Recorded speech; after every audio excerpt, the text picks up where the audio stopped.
kailangan, sabi nyo, ng korte? Oo, Kailangan yes, kinikilala, yes. notaryado?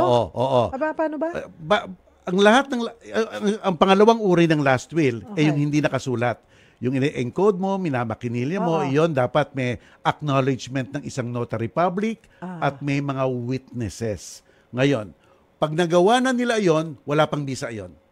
Ibig sabihin, bago mamatay yung gumawa, pwede niya pang i-revoke. Pwede niya pang punitin. Kahit wala siyang rason, pwede niyang bawiin. Ang makapagbibigay effective lang sa isang last will and testament ay ang approval ng korte. Like anong korte? Like Ano just yan? the basic Regular court yan. regular. Regular court, yung RTC, Regional Trial Court yan, no? How do you do that? You just go to no? Yes, pupunta ka, maghahain ka, sinasabi mo sa korte, itong last will and testament, gusto ko pong i-approve nyo na. Ang korte sasabihin, tatawagin ko muna lahat ng baka interesado dyan, magpapublish ako. Itong last will and testament ni Juan de la Cruz ay nakasalang na sa aking korte. Kung meron man tumututol o meron mang may nagpautang sa namatay, pumunta na kayo sa korte ko at i-register ninyo ang inyong claim. Kasi bakit iniisip mo, bakit ang mga creditors dapat bigyan ng notice?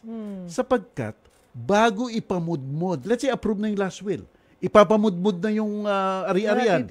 Bago ipamudmod ang mga ari-arian sa mga tagapagmana, babayaran muna ang mga creditors. Lahat ng utang. Kaya ang estado ng patay po pwedeng kumonti lamang sapagkat ang namatay ay tad-tad ng utang.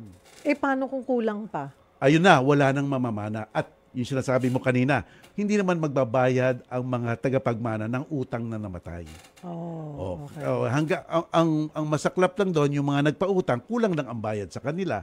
Pero ang makakakuha muna ng estado ng patay ay ang mga nagpautang.